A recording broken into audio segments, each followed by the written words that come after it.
જય જવાન જય કિસાન મિત્રો, નમસ્કાર મિત્રો, હું છું રોજેશ રાજેશ। મારી યુટ્યુબ ચેનલમાં તમામ દર્શક મિત્રોનું સ્વાગત છે। તો મિત્રો, આજે આપણે વાત કરીશું કે આવનારા દિવસોમાં એટલે કે જે આવનારો સમય છે એમાં કેવો વરસાદ પડશે, અત્યારે વાતાવરણ કેવું છે, કેવો ભેજ છે, જે પવનની દિશા છે એ કેટલી ઝડપથી પવન ફૂંકાઈ રહ્યો છે, તેની તમામ માહિતી આજના વિડીયોમાં આપણે વાત કરીશું મિત્રો। તો વિડીયોમાં બન્યા રહેજો અને મારી યુટ્યુબ ચેનલમાં નવા હોય તો ચેનલને સબસ્ક્રાઈબ કરજો, વિડીયોને લાઇક કરજો, શેર કરજો અને કમેન્ટ કરજો મિત્રો કે તમારા વિસ્તારમાં કેવો વરસાદ થયો છે, કેટલો થાય છે। અને મિત્રો, જે વરસાદ પડ્યો છે એમાં પાણી લાયક જે આપણે બોર કૂવાના તળ છે તે ઊંચા આવ્યા છે કે નથી તે કોમેન્ટ કરજો મિત્રો અને વિડીયોને લાઇક કરજો, હાઇપ કરજો। તો મિત્રો, ચાલો આપણે વિડીયોમાં આગળ વધીએ। તારીખ 19/20/21 જે આપણે વરસાદી ઝાપટા કોઈ જગ્યાએ વધારે ઓછા પ્રમાણમાં જોવા મળ્યા હતા અને 1 ઇંચથી લઈ અને 3 ઇંચ સુધીના જે આપણે વરસાદો નોંધાયા હતા। તો મિત્રો, વરસાદનો નવો રાઉન્ડ ક્યારે આવવાનો છે, ક્યારે ચાલુ થાય છે તેની આજે માહિતી આપીએ, વાત કરવાની છે મિત્રો આપણે। તો મિત્રો, આજે તારીખ 25 એટલે કે 25/7/2025 છે અને આવતીકાલે 26/7/2025 એટલે 26 જુલાઈથી જે આપણે વરસાદનો રાઉન્ડ આવવાનો છે તે આપણે ચાલુ થવા જઈ રહ્યો છે। કે એક આપણે જે બંગાળની ખાડી છે તેમાં એક સિસ્ટમ બની છે અને એક મજબૂત સિસ્ટમ બની છે, તેના કારણે આપણે ગુજરાતમાં સાર્વત્રિક વરસાદ થાય છે અને બધી જગ્યાએ પણ વરસાદો જોવા મળશે કે વધતા ઓછા પ્રમાણે વરસાદો જોવા મળશે। તો મિત્રો, આ જે નવો રાઉન્ડ છે એ 26 તારીખથી લઈ અને 31 તારીખ સુધીની આગાહી છે। તો મિત્રો, બંગાળની ખાડીમાં એક મજબૂત સિસ્ટમ બની છે, આ સિસ્ટમ ધીમે ધીમે આગળ વધી રહી છે અને મિત્રો, ગુજરાતમાં સારો વરસાદ આવે તેવી શક્યતા લાગી રહી છે। મિત્રો, હવે વરસાદની આપણે વાત કરી કે કેટલા ઇંચ સુધીનો વરસાદ જોવા મળશે। તો મિત્રો, જે આ 26 તારીખથી રાઉન્ડ ચાલુ થઈ રહ્યો છે અને 31 તારીખ સુધી જે વરસાદનો રાઉન્ડ પડવાનો છે તેમાં મિત્રો 3 ઇંચથી લઈ અને 10 ઇંચ સુધીનો વરસાદ જોવા મળશે તેવી શક્યતાઓ છે। મિત્રો, જે અત્યારે આ જે બંગાળની ખાડીમાં સિસ્ટમ બની છે તે એક સિસ્ટમ કહેવાય ને કે જે આપણે ભાવનગર છે, સુરેન્દ્રનગર છે, બોટાદ છે, મોરબી છે, પછી રાજકોટ જિલ્લાના ઘણા બધા વિસ્તારો છે, અમદાવાદના ઘણા બધા વિસ્તારો છે, આ જે સિસ્ટમ છે એ પસાર થઈ રહી છે।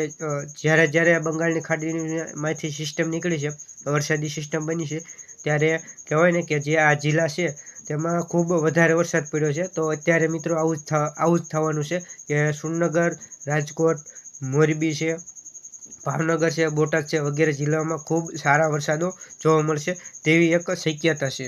આમ તો મિત્રો, ગુજરાતમાં ઘણી જગ્યાએ પાણીની સગવડ થઈ ગઈ છે, એટલે કે બોર કૂવાના જે તળ છે એ આપણે ઉપર આવી ગયા છે અને ઘણા વિસ્તારો એવા છે કે જ્યાં બોર કૂવાના જે આપણે તળ છે એ ઉપર નથી આવ્યા, એમનામ તળ છે, કારણ કે અહીંયા મિત્રો હજી ઓછા વરસાદને કારણે જે તળની સપાટી છે એ હજી સુધી નીચી છે અને ડેમ તળાવ હજી ઓવરફ્લો નથી થયા અને ઘણા વિસ્તાર એવા છે કે જ્યાં હજી સુધી વરાપ નથી થઈ, એટલે કે જમીનમાં સાંતિયા એવું નથી થયું, નીંદી એવું નથી થયું, તે હજી પણ લીલો છે, ગારો છે જમીનમાં। તો આવો પણ મિત્રો પ્રોબ્લેમ છે કે અમુક જગ્યાએ વરાપ છે અને અમુક જગ્યાએ વરાપ નથી। તો આવી રીતે છે આખા ગુજરાતમાં અત્યારે વાતાવરણ છે એ ચાલી રહ્યું છે। તો મિત્રો, અત્યારે વાતાવરણમાં શું ફેરફાર જોવા મળી રહ્યો છે? તો મિત્રો, જે ભેજનું પ્રમાણ હતું તેમાં અસ્થિરતા જોવા મળી રહી છે, તેના કારણે આપણે છેલ્લા 7 થી 8 દિવસ સુધી ગરમી, ઉકળાટ અને બફારો જોવા મળી રહ્યો છે। તો જે ઉનાળા જેવો અનુભવ થઈ રહ્યો છે અને ધીમે ધીમે તેમાં રાહત પણ મળશે। મિત્રો, આજથી એટલે કે 25/7/2025 એટલે 25 જુલાઈથી ગરમીમાં ઘટાડો જોવા મળે તેવી શક્યતાઓ લાગી રહી છે। જે તાપમાન ઊંચું ગયું હતું તે તાપમાન મિત્રો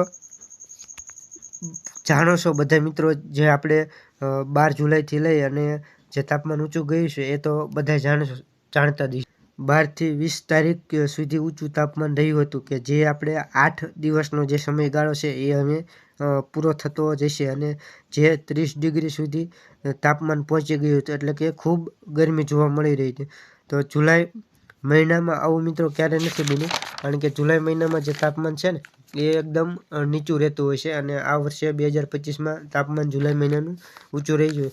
તે તાપમાનમાં પણ આજથી ઘટાડો થઈ ગયો છે અને ધીમે ધીમે નીચું તાપમાન થતું જાય છે. હવે 31 તારીખ સુધી તાપમાન નીચું રહેશે. 30 ડિગ્રીથી લઈ અને 28 ડિગ્રી સુધી તાપમાન જોવા મળશે. અમુક સેન્ટરો એવા હશે કે જે રાત્રિના સમયે 15થી લઈ અને 17 ડિગ્રીનું તાપમાન જોવા મળશે. હવે મિત્રો વાત કરીએ પવન, જે આપણે પવન અત્યારે કેટલી ઝડપે ફૂંકાઈ રહ્યો છે, તેની દિશા શું છે તેની વાત કરીએ મિત્રો.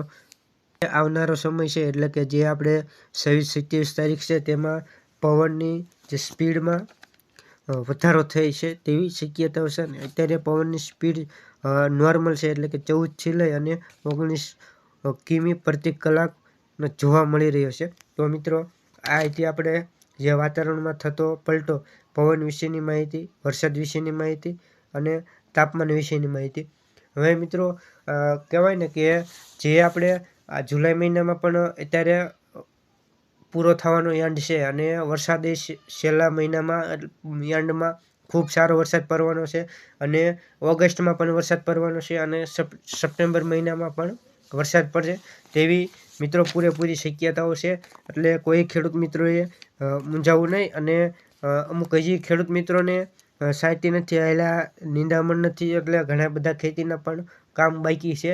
તો મિત્રો આ વિડીયો તમને સારો લાગ્યો હોય તો વિડીયોને લાઈક કરજો, હાઈપ કરજો, અને